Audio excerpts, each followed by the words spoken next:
상견례 자리는 언제나 긴장감이 흐르기 마련이죠.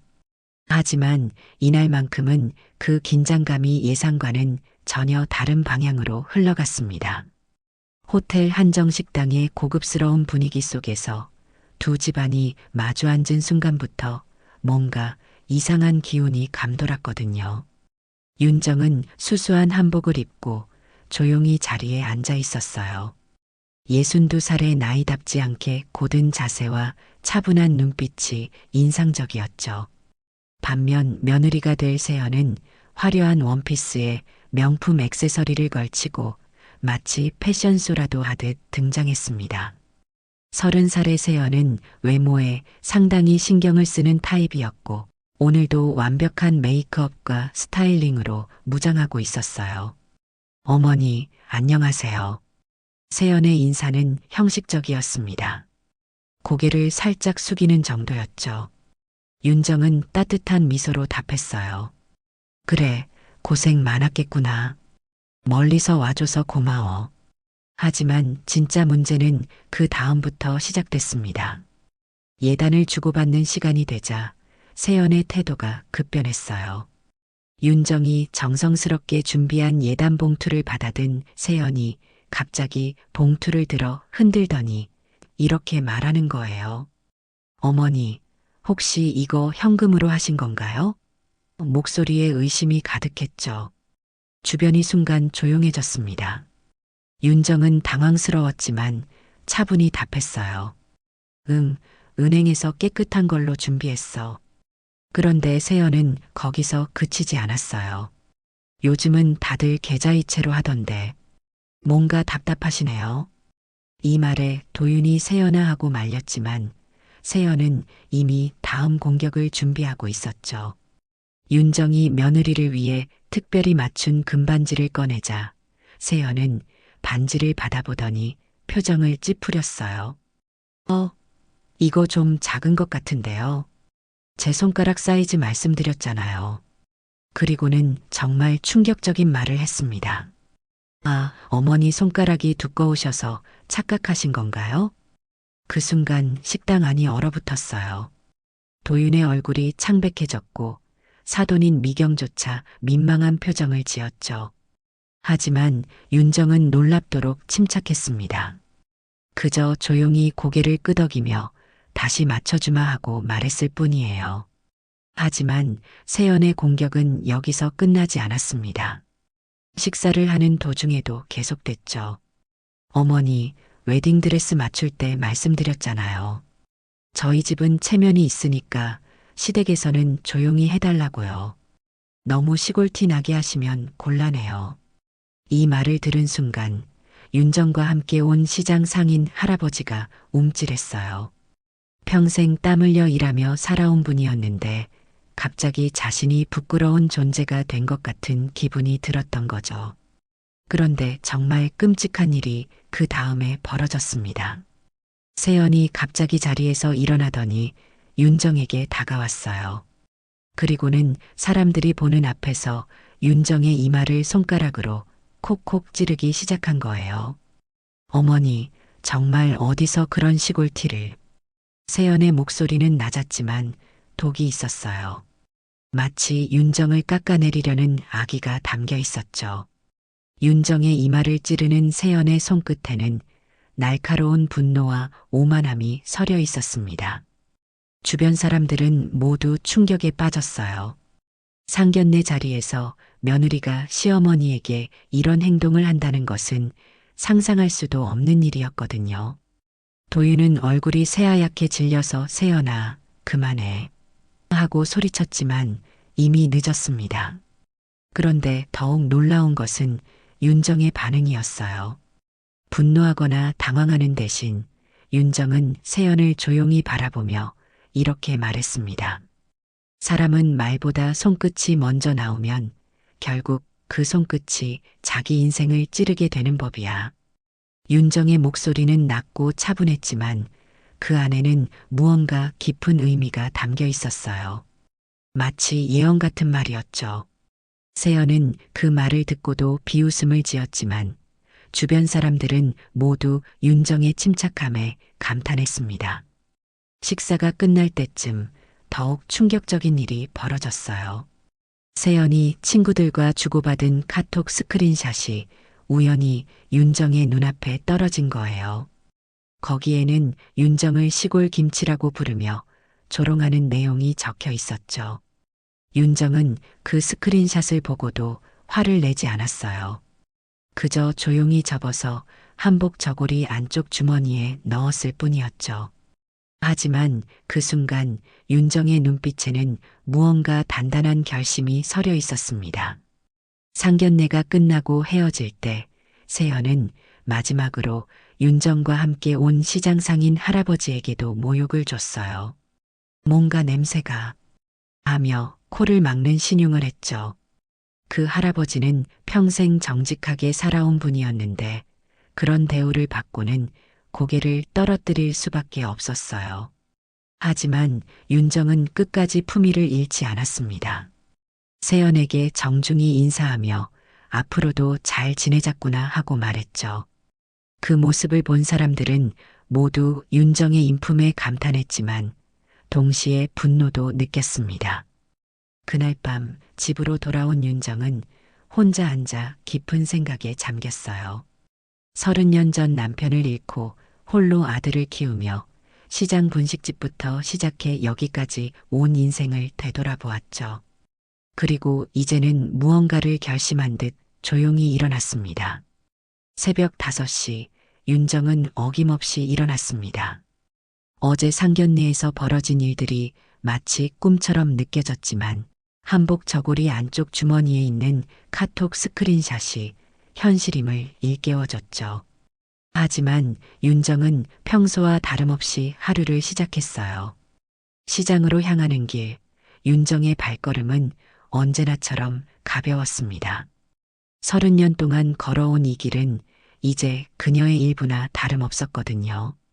분식집에서 시작해 지금의 자리까지 오기까지 이 시장이 바로 윤정의 터전이었죠. 윤정 씨, 오늘도 일찍 나오셨네. 벌써 가게 문을 연 채소 가게 사장이 인사를 건넸어요. 윤정은 따뜻한 미소로 답했습니다.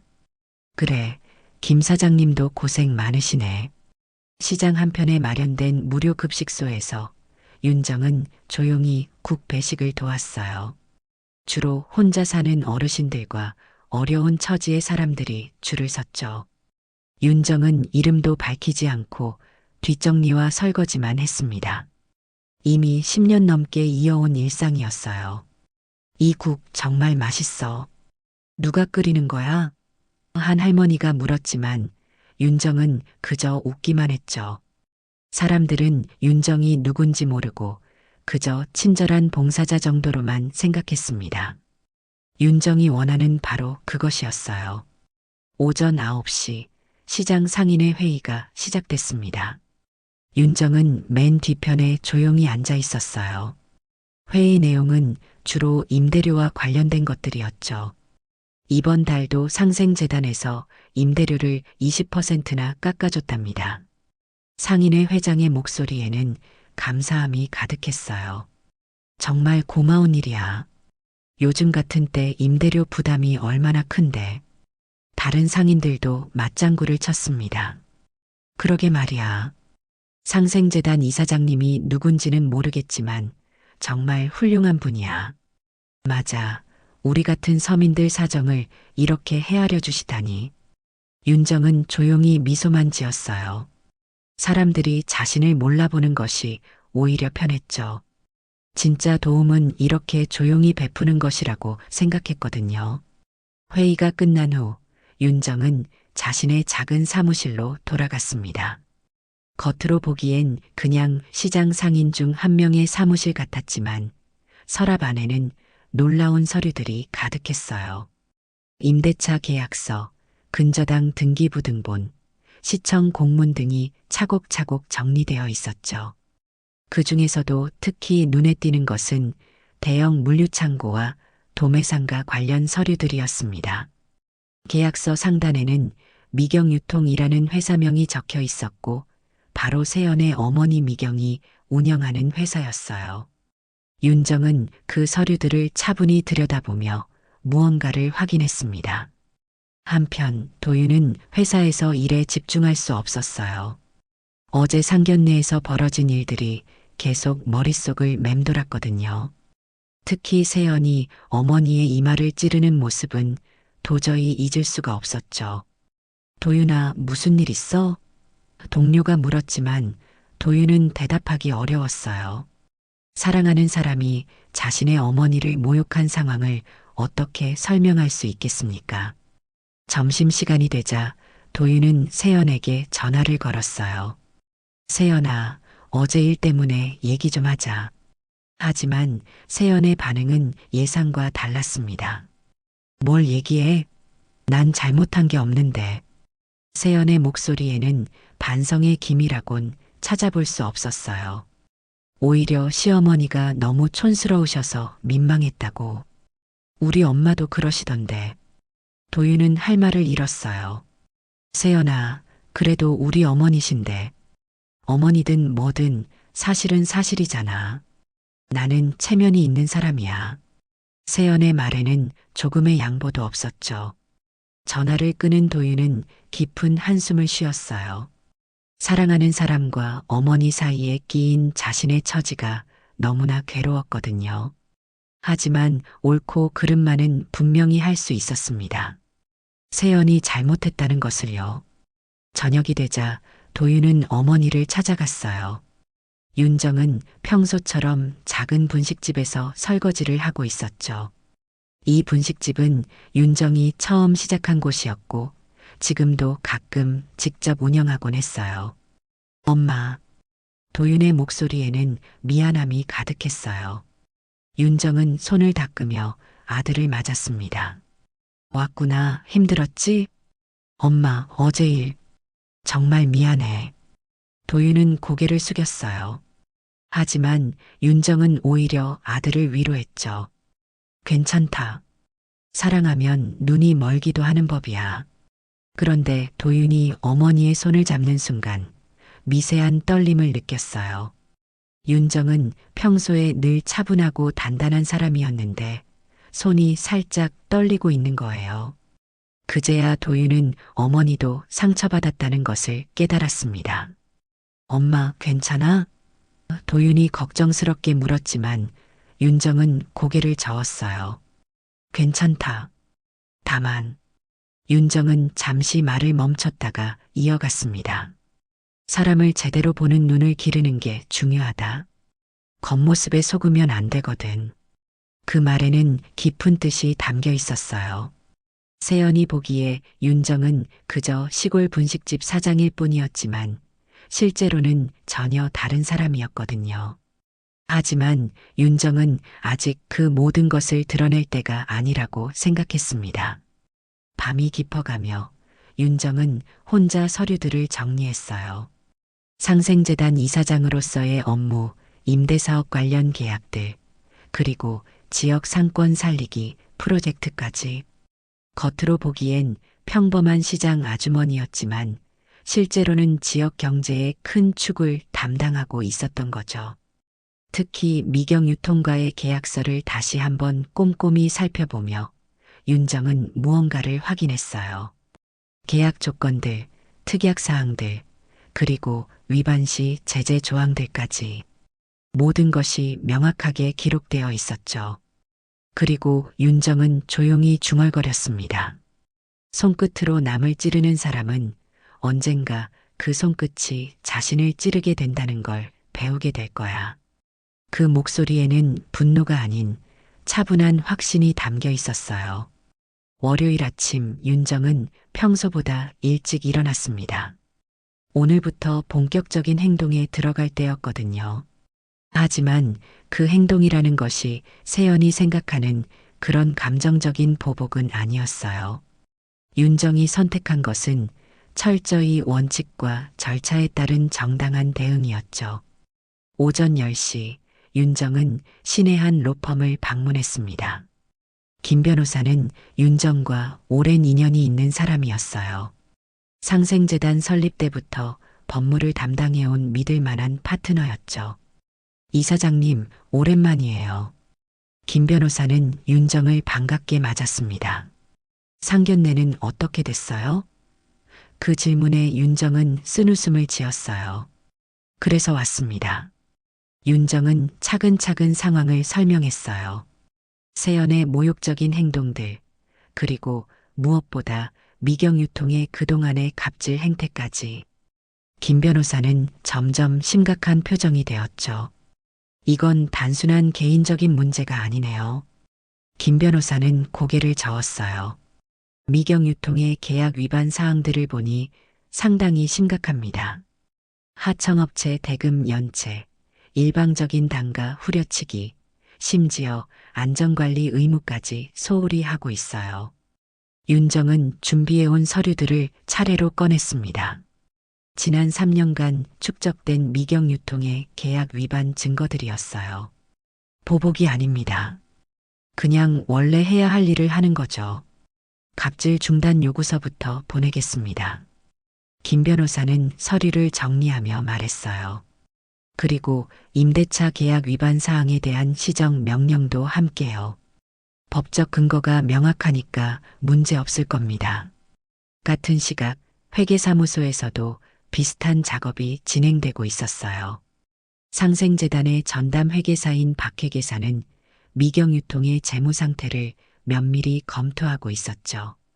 임대료 연체가 벌써 2달이나 됐네요. 박 회계사는 장부를 들여다보며 혀를 찼어요. 그리고 이 무단 전대건은 뭡니까? 계약 위반이 명백한데요. 윤정은 조용히 고개를 끄덕였어요. 증거는 충분하죠? 네, 차고 넘칩니다. 언제든 법정에서 인정받을 수 있는 수준이에요. 하지만 윤정의 진짜 목표는 단순한 처벌이 아니었어요. 오후에 시장 상인들과 만난 자리에서 그 진짜 의도가 드러났죠. 직접 납품 시스템을 시험해 보는 게 어떨까요? 윤정이 제안하자 상인들의 눈이 반짝였어요. 지금까지는 미경 유통을 통해서만 도매 구매가 가능했는데 이제 중간 업체를 거치지 않고 직접 납품받을 수 있다는 뜻이었거든요. 그럼 가격이 훨씬 저렴해지겠네요. 한 상인이 기대감을 감추지 못했어요. 맞습니다. 그리고 더 신선한 상품도 받을 수 있고요. 윤정의 설명에 상인들은 모두 찬성했죠. 이것이 바로 윤정의 전략이었어요. 미경 유통을 단순히 공격하는 것이 아니라 더 나은 대안을 제시하는 것이었죠.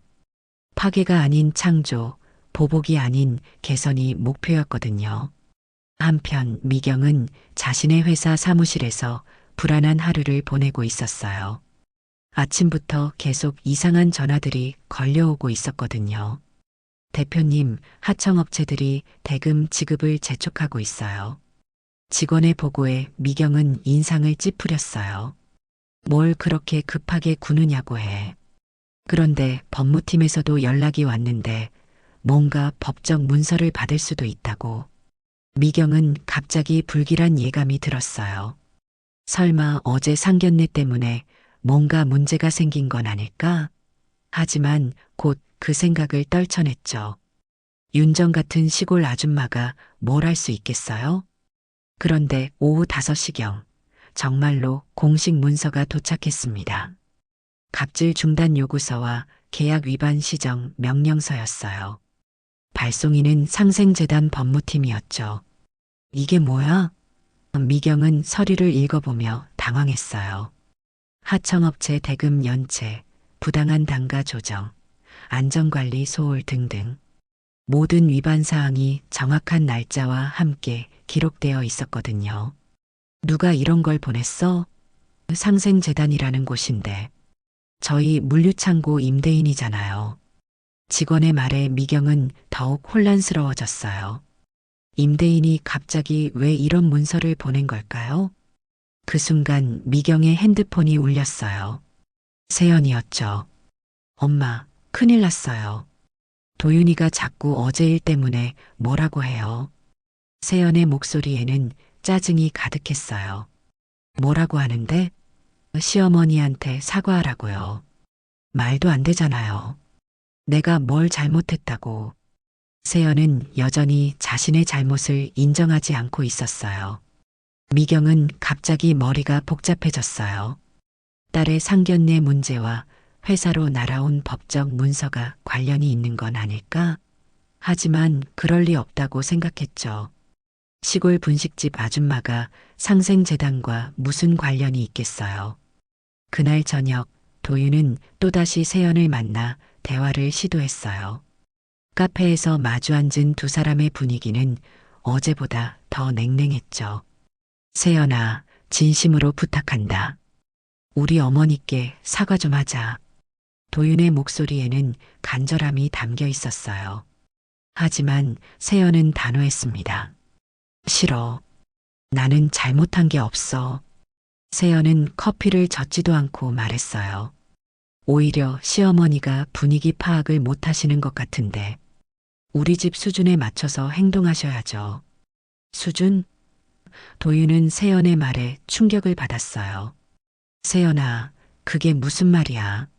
있는 그대로 말하는 거야. 우리 엄마는 중견기업 대표고 나는 명문대 출신이야. 근데 시어머니는 세연이 말을 멈췄지만 도윤은 그 뒤에 올 말을 충분히 짐작할 수 있었어요. 그 순간 도윤은 깨달았습니다. 세연이 사랑한 것은 자신이 아니라 자신을 통해 얻을 수 있는 무언가였다는 것을요. 세연아, 그럼 우리 관계를 다시 생각해보자. 도윤의 말에 세연이 깜짝 놀랐어요. 뭐라고? 어머니를 모욕하는 사람과는 함께할 수 없어. 세연은 처음으로 당황했어요. 도윤이 이렇게 단호하게 나올 줄은 몰랐거든요. 도윤아, 농담이지? 하지만 도윤의 표정은 진지했습니다. 그날 밤 윤정은 서류 정리를 마치며 하루를 마무리했어요. 내일부터는 본격적인 변화가 시작될 거였죠. 하지만 그 변화는 누군가를 망가뜨리기 위함이 아니었어요. 모두가 더 나은 방향으로 갈 수 있도록 하기 위함이었죠. 손끝으로 찌른 만큼 이제 그 의미를 배워야 할 시간이야. 윤정은 조용히 중얼거리며 불을 껐습니다. 화요일 아침 미경은 평소보다 일찍 회사에 나왔어요. 어젯밤 내내 잠을 제대로 이루지 못했거든요. 상생재단에서 온 법적 문서들이 계속 머릿속을 맴돌았죠. 뭔가 심상치 않은 기운이 느껴졌어요. 대표님, 긴급히 보고드릴 일이 있어요. 법무팀장이 급하게 들어왔습니다. 하청업체 세 곳에서 동시에 계약 해지를 통보해 왔어요. 미경의 얼굴이 순간 굳었어요. 이유가 뭐야? 대금 지급 연체와 일방적 단가 조정을 이유로 들고 있습니다. 법무팀장의 말에 미경은 머리가 지끈했어요. 하청업체들이 갑자기 이렇게 강하게 나올 리 없는데 뭔가 배후가 있는 것 같았거든요. 그리고 또 다른 문제가 있어요. 직원이 추가로 보고했습니다. 시장 상인들이 직접 납품 시스템으로 전환한다고 연락이 왔어요. 저희를 거치지 않겠다는 뜻입니다. 미경은 앉을 수도 서 있을 수도 없었어요. 갑자기 사방에서 동시다발적으로 문제가 터져 나오고 있었거든요. 누가 뒤에서 조종하고 있는 거야? 하지만 아직은 그 정체를 알 수 없었죠. 한편 로펌에서는 윤정과 김 변호사가 다음 단계를 준비하고 있었어요. 이 사장님, 반응이 빠르네요. 김 변호사는 미소를 지었어요. 미경 유통 쪽에서 벌써 움직이고 있어요. 예상한 일이죠. 윤정은 차분했어요. 이제 두 번째 단계로 넘어가죠. 임대차 계약 해지 통보를 준비해 주세요. 알겠습니다. 근거는 충분하니까 문제 없을 거예요. 그런데 점심시간 즈음 예상치 못한 일이 벌어졌어요. 미경이 대형 로펌을 끌고 와서 반격에 나선 거죠. 명예훼손으로 고발하겠다는 내용 증명이 상생재단으로 날아왔어요. 이 사장님, 상대방이 강하게 나오는데요. 김 변호사가 걱정스럽게 말했지만 윤정은 오히려 웃었어요. 강하게 나올수록 더 많은 것이 드러나게 마련이죠. 실제로 그 예상은 맞았어요. 미경이 고용한 대형 로펌이 과도하게 공격적으로 나오면서 오히려 미경 유통의 문제점들이 더욱 부각되기 시작했거든요. 오후에는 더욱 놀라운 일이 벌어졌어요. 지역 신문사에서 미경 유통에 대한 탐사보도 기사를 준비하고 있다는 소식이 들려온 거죠. 기자는 이미 몇 달 전부터 미경 유통의 상표 갈취와 리베이트 의혹을 추적하고 있었다고 했어요. 대표님, 큰일입니다. 직원이 황급히 뛰어들어왔어요. 기자들이 하청업체들을 인터뷰하고 있어요. 갑질 관련 증언을 수집하고 있다고 합니다. 미경은 이제 정말로 불안해지기 시작했어요. 단순한 개인적인 문제가 아니라 회사 전체를 위협하는 상황으로 번지고 있었거든요. 누가 기자들한테 정보를 준 거야? 하지만 더 충격적인 것은 세연의 행동이었어요. 위기감을 느낀 세연은 사회관계망 서비스에 글을 올렸거든요. 자신을 피해자로 포장하면서 윤정을 간접적으로 비난하는 내용이었죠. 시어머니 될 분이 너무하세요. 상견례에서 저희 가족을 곤란하게 하더니 이제는 엄마 회사까지 괴롭히고 있어요. 이게 어른이 할 행동인가요? 세연의 글은 순식간에 퍼져나갔어요. 하지만 이 글은 오히려 역효과를 냈어요.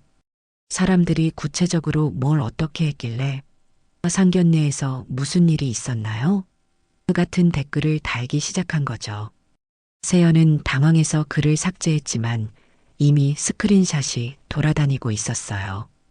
그 와중에 정말 결정적인 일이 벌어졌습니다. 상가 안전점검 결과가 공개된 거예요.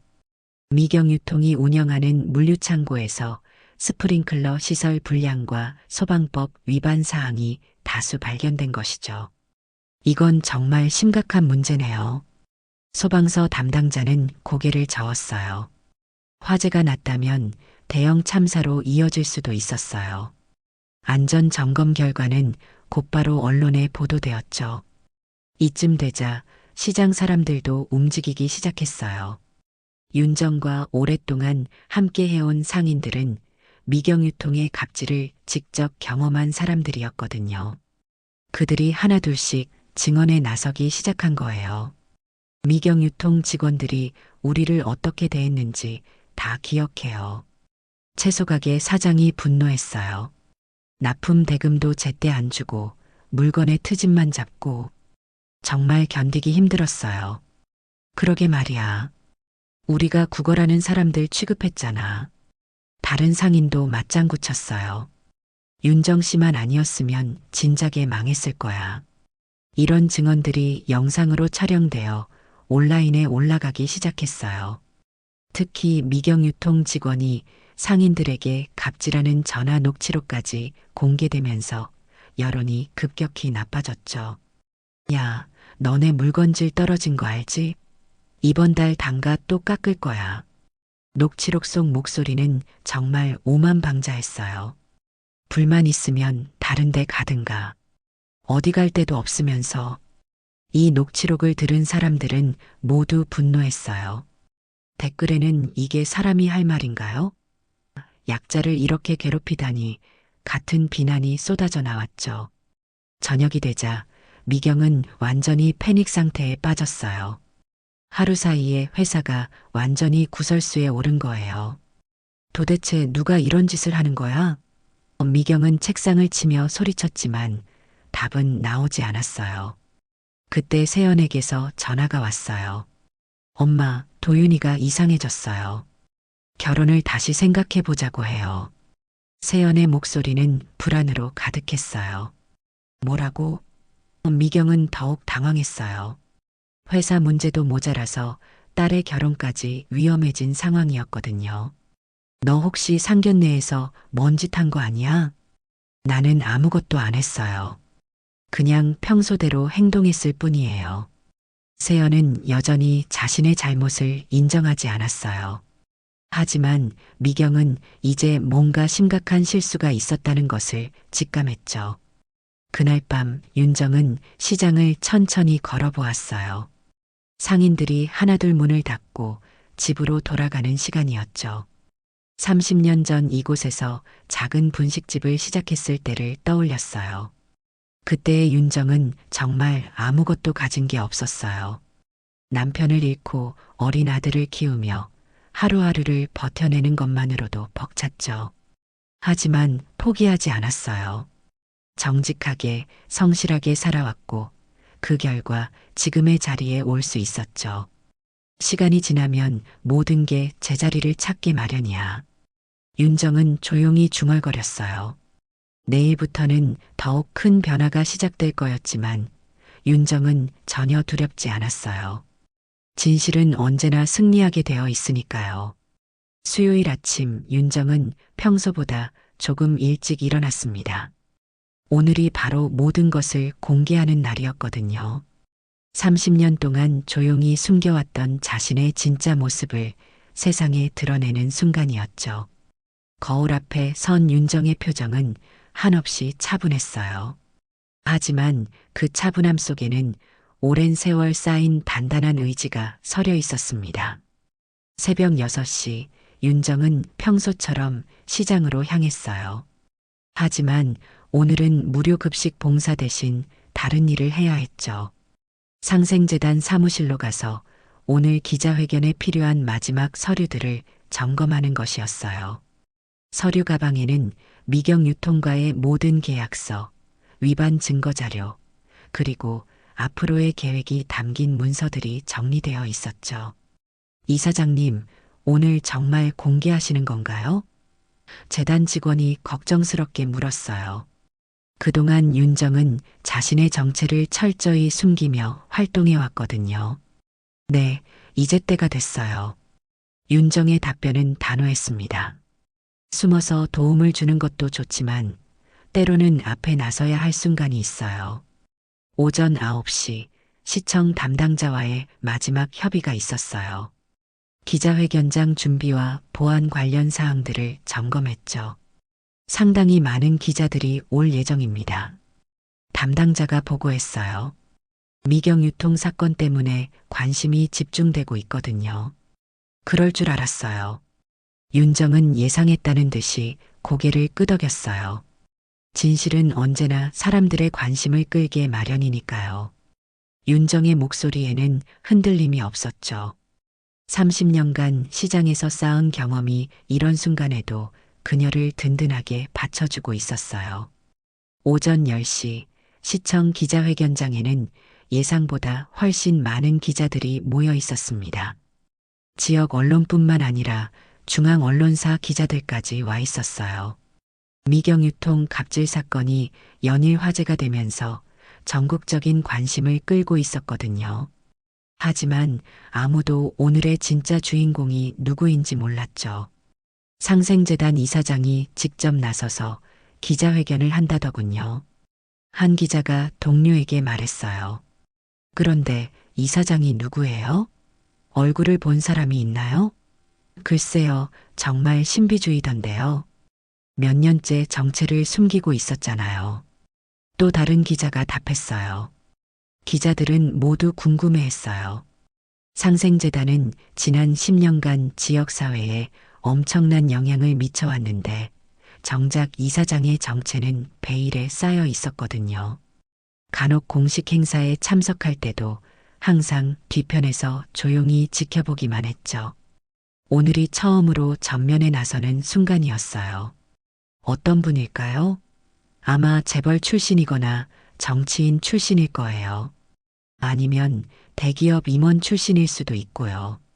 기자들의 추측이 이어졌지만 모두 빗나간 예상이었죠. 드디어 기자회견 시간이 되었어요. 윤정은 수수한 네이비 정장을 입고 기자회견장에 들어섰습니다. 화려한 액세서리나 명품 가방 같은 건 전혀 없었어요. 그저 단정하고 품위 있는 중년 여성의 모습이었죠. 기자들은 잠시 당황했어요. 상생재단 이사장이라면 뭔가 화려하고 권위적인 모습일 줄 알았는데 너무나 평범해 보이는 사람이었거든요. 이분이 정말 이사장 맞나? 뭔가 예상과 다른데요. 기자들 사이에서 수군거림이 일었지만 윤정은 전혀 개의치 않았어요.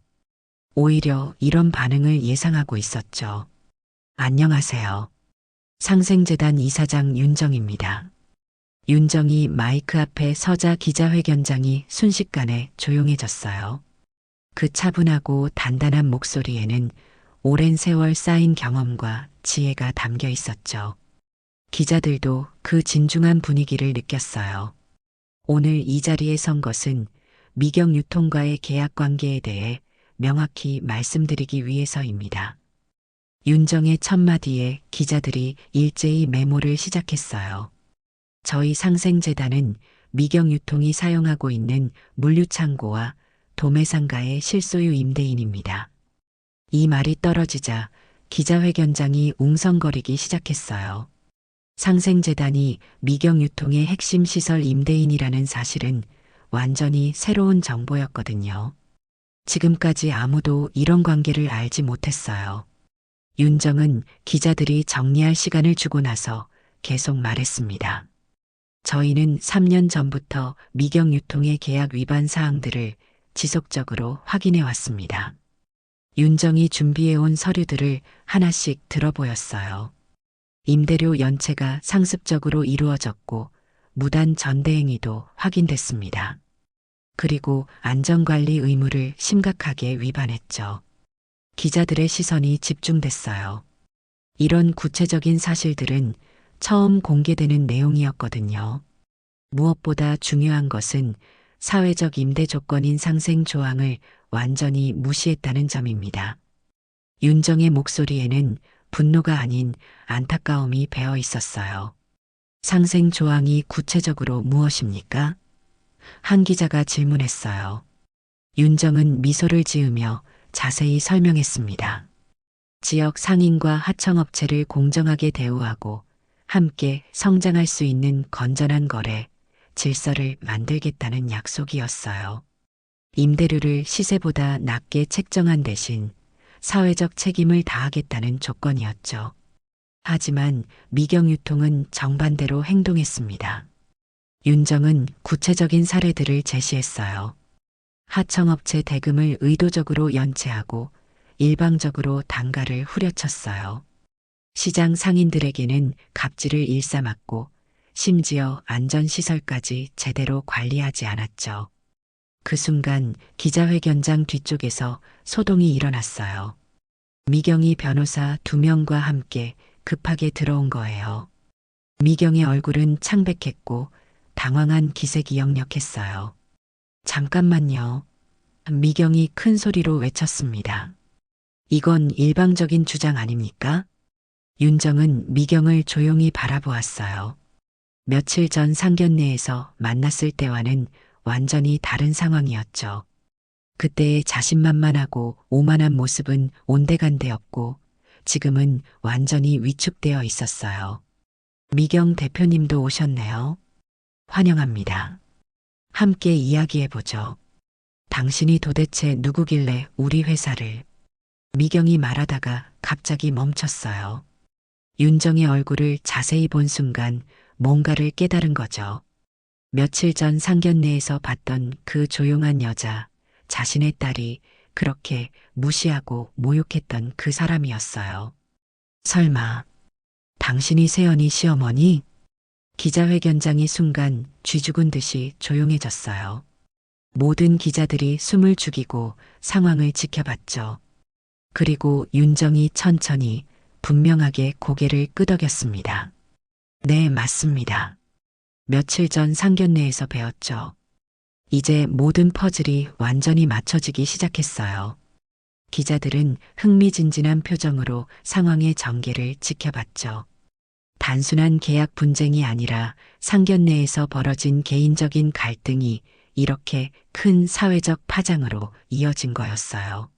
하지만 이것은 단순한 개인적 보복이 아니었죠. 배우가 너였어? 미경의 목소리가 떨렸어요. 분노와 당황이 뒤섞인 표정이었죠. 우리 딸 때문에 이런 짓을 하는 거야? 기자회견장의 모든 시선이 두 사람에게 집중됐습니다. 하지만 윤정은 여전히 차분했어요. 배우라뇨. 저는 그저 원래 해야 할 일을 하고 있을 뿐입니다. 윤정의 답변은 담담했어요. 개인적인 감정과는 전혀 관계없죠. 그 말에 미경은 더욱 당황했어요. 자신이 예상했던 감정적인 반응과는 완전히 달랐거든요. 원래 해야 할 일? 미경은 이해할 수 없다는 표정을 지었어요.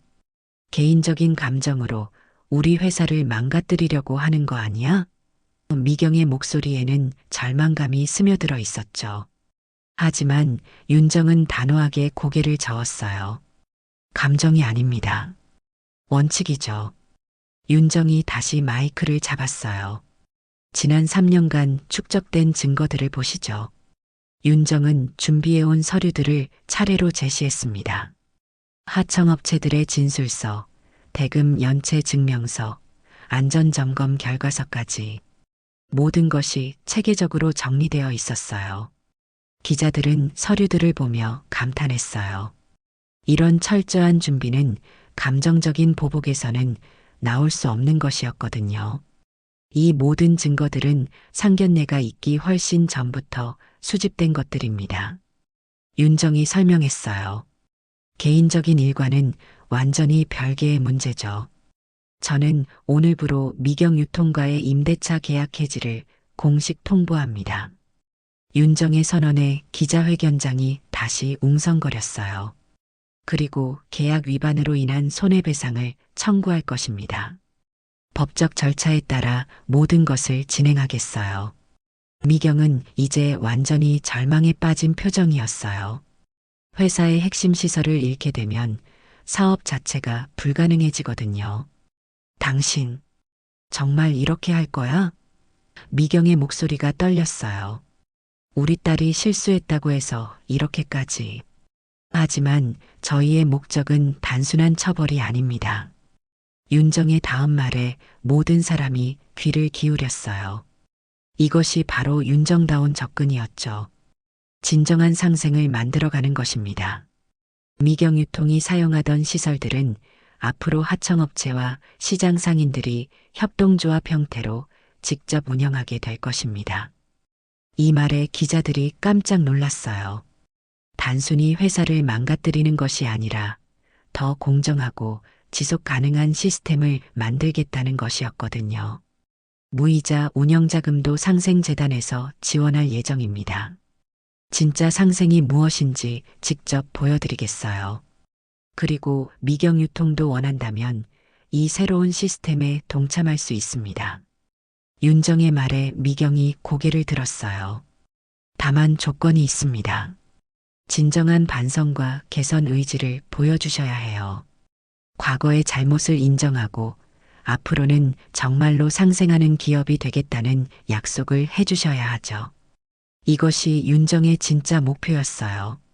복수가 아닌 회복, 파괴가 아닌 재건이었죠.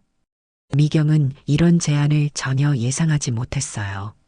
자신을 완전히 망가뜨릴 줄 알았는데 오히려 기회를 주고 있는 거였거든요. 기자회견이 끝나고 나자 그제야 사태의 진짜 심각성을 깨달은 미경이 윤정에게 다가왔어요. 당신, 정말 상생재단 이사장이야? 미경의 목소리는 떨리고 있었어요. 윤정은 조용히 고개를 끄덕였죠. 그럼 우리가 쓰던 창고, 상가, 다 당신 소유였다는 거야? 네, 정확히는 상생재단 소유입니다. 윤정의 답변에 미경은 주저앉을 뻔했어요. 자신이 그동안 얼마나 어리석었는지 깨달았거든요. 딸과 함께 그렇게 업신여겼던 사람이 실제로는 자신들의 운명을 쥐고 있는 사람이었던 거예요. 그럼 세연이가, 우리가, 미경은 말을 잇지 못했어요. 상견례에서의 모든 일들이 떠올랐거든요. 딸이 시어머니의 이마를 찌르며 모욕했던 그 순간, 시골 티난다고 비웃었던 순간들이 생생하게 기억났어요. 그 순간 기자회견장 뒤쪽에서 익숙한 목소리가 들렸어요. 엄마. 도윤이 급하게 들어오고 있었어요. 회사에서 생중계로 기자회견을 본 도윤은 모든 것을 던져두고 달려온 거였죠. 엔지니어인 그는 논리적으로 상황을 분석할 수 있었어요. 어머니의 행동이 감정적 보복이 아닌 원칙에 따른 정당한 대응이라는 것을 알았거든요.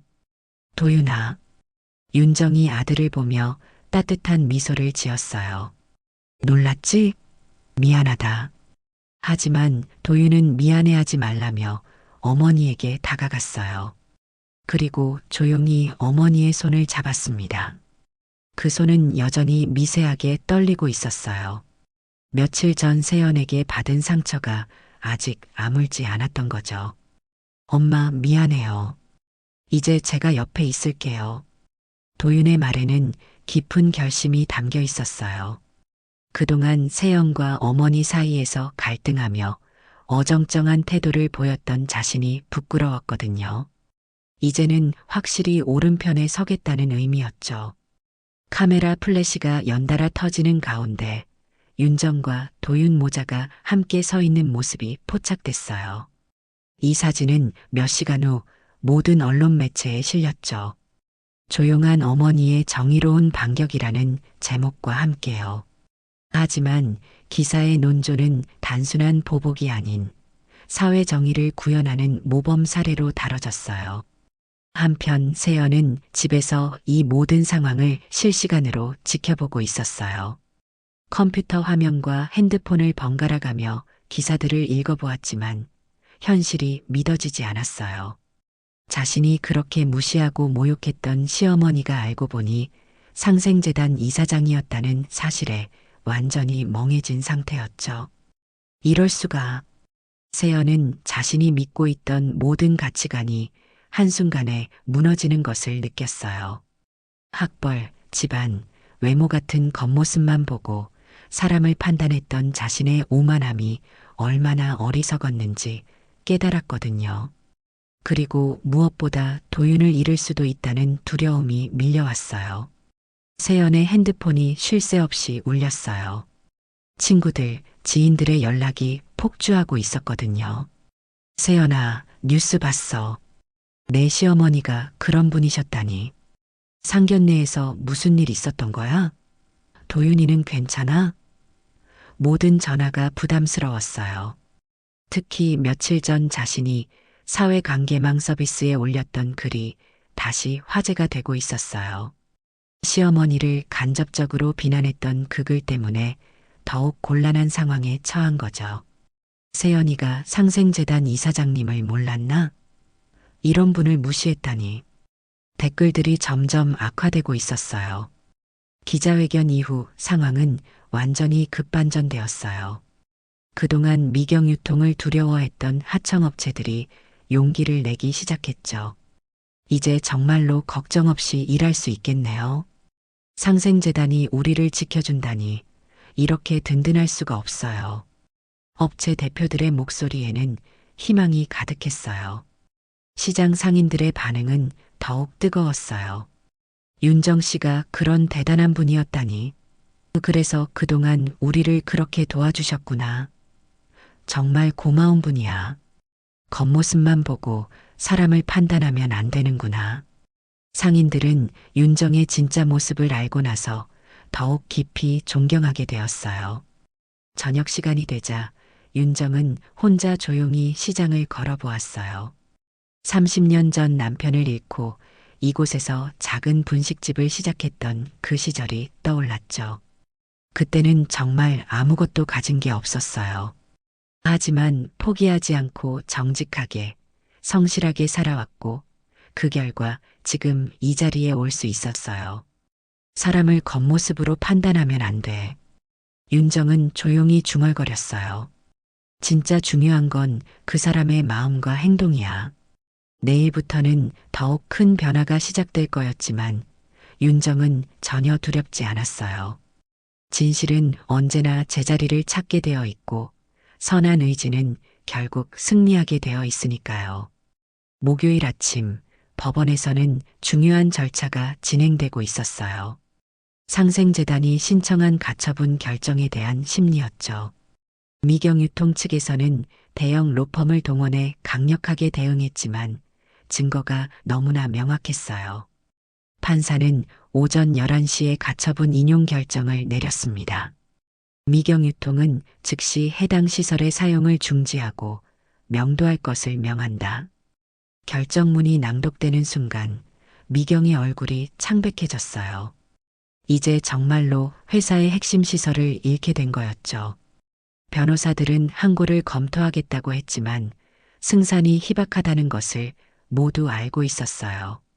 법원을 나서는 미경의 발걸음은 무거웠어요. 대표님, 어떻게 하시겠습니까? 동행한 임원이 물었지만 미경은 대답할 수 없었어요. 30년간 일궈온 사업이 하루아침에 무너질 위기에 처한 거였거든요.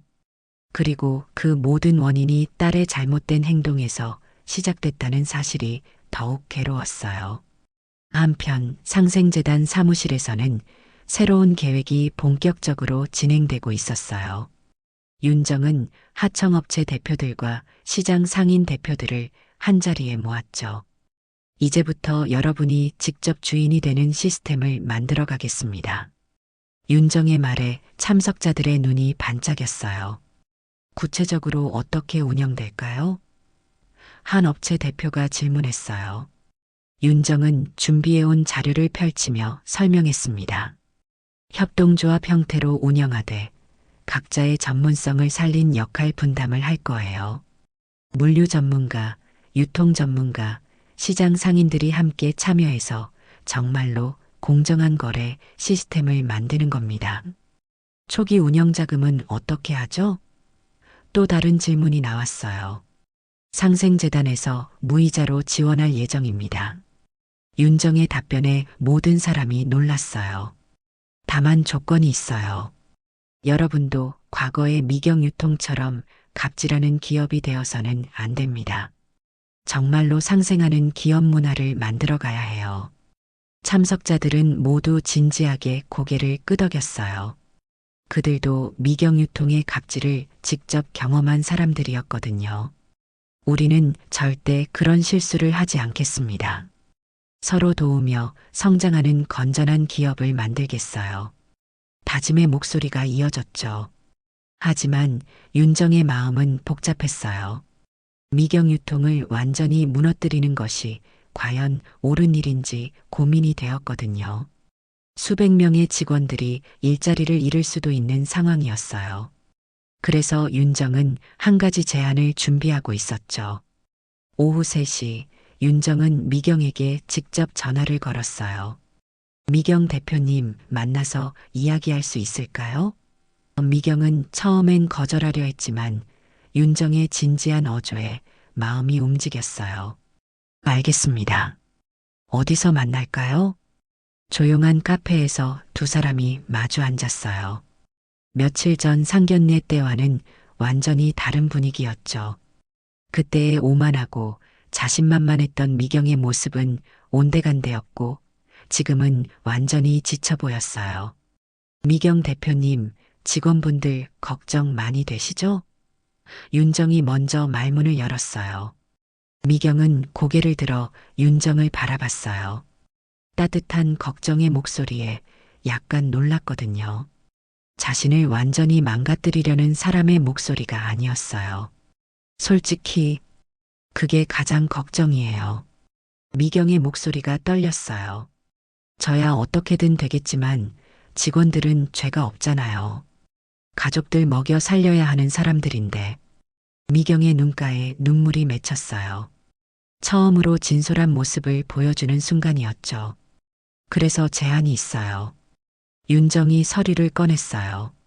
직원분들의 고용을 보장하는 조건으로 회사 자산과 운영권을 새로운 협동조합 시스템으로 이관하는 거예요. 기존 임직원들도 조합원으로 참여할 수 있고요. 미경은 서류를 읽어보며 놀랐어요. 이것은 자신을 완전히 파멸시키는 조건이 아니었어요. 오히려 새로운 기회를 주는 제안이었죠. 이렇게까지 해주시는 이유가 뭐예요? 미경이 떨리는 목소리로 물었어요. 복수가 목적이 아니기 때문이에요. 윤정의 답변은 명확했어요. 정말로 상생하는 사회를 만드는 것이 목표거든요. 미경 대표님도 변할 수 있다고 믿어요. 다만 진정한 반성과 개선 의지를 보여주셔야 해요. 미경은 한동안 말을 하지 못했어요. 자신이 그토록 무시하고 업신여겼던 사람에게서 이런 자비로운 제안을 받게 될 줄은 꿈에도 몰랐거든요. 제가 정말 잘못했어요. 미경의 목소리가 울먹였어요. 딸도 그렇고 저도 그렇고 너무 오만했어요. 인정하는 것이 첫 번째 단계예요.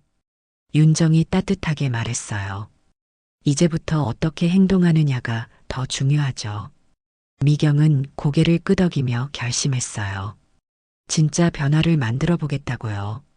저녁 시간 윤정은 도윤과 함께 분식집에 앉아 있었어요. 30년 전 처음 문을 열었던 그 작은 가게에서 모자는 조용히 대화를 나누고 있었죠. 엄마, 정말 대단해요.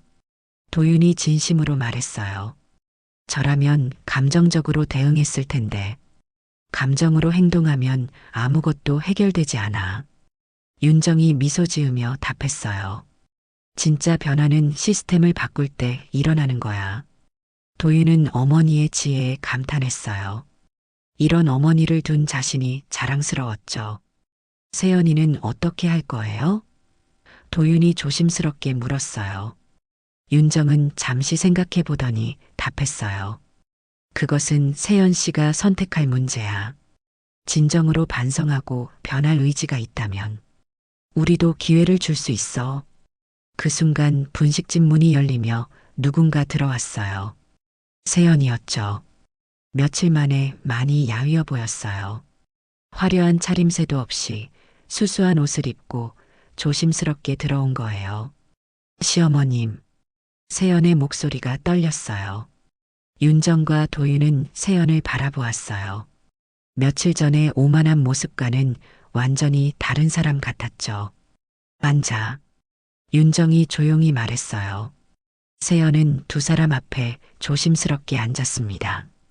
그리고 한동안 말을 하지 못했어요. 시어머님, 제가 정말 잘못했어요. 세연의 눈에서 눈물이 흘러내렸어요. 그동안 얼마나 오만하고 어리석었는지 이제야 깨달았어요. 진심 어린 사과였어요. 며칠간 자신의 행동을 되돌아보며 진짜 반성을 한 것 같았죠. 윤정은 세연을 조용히 바라보았어요. 이제 진짜 변화가 시작될 수 있을지 지켜볼 시간이었어요. 무너뜨리는 것은 끝났고 이제 다시 세우는 일이 남아 있었죠. 그리고 그 재건은 모든 사람이 함께 참여할 때 가능한 일이었어요. 금요일 아침 법원 조정실에는 긴장감이 흘렀어요. 마지막 조정 절차가 진행되고 있었거든요.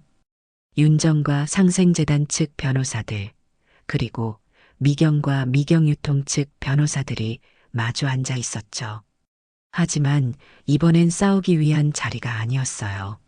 새로운 시작을 위한 합의를 만드는 자리였죠. 미경유통 측에서 모든 계약 위반 사실을 인정하고 공식 사과문을 발표하겠다고 했습니다.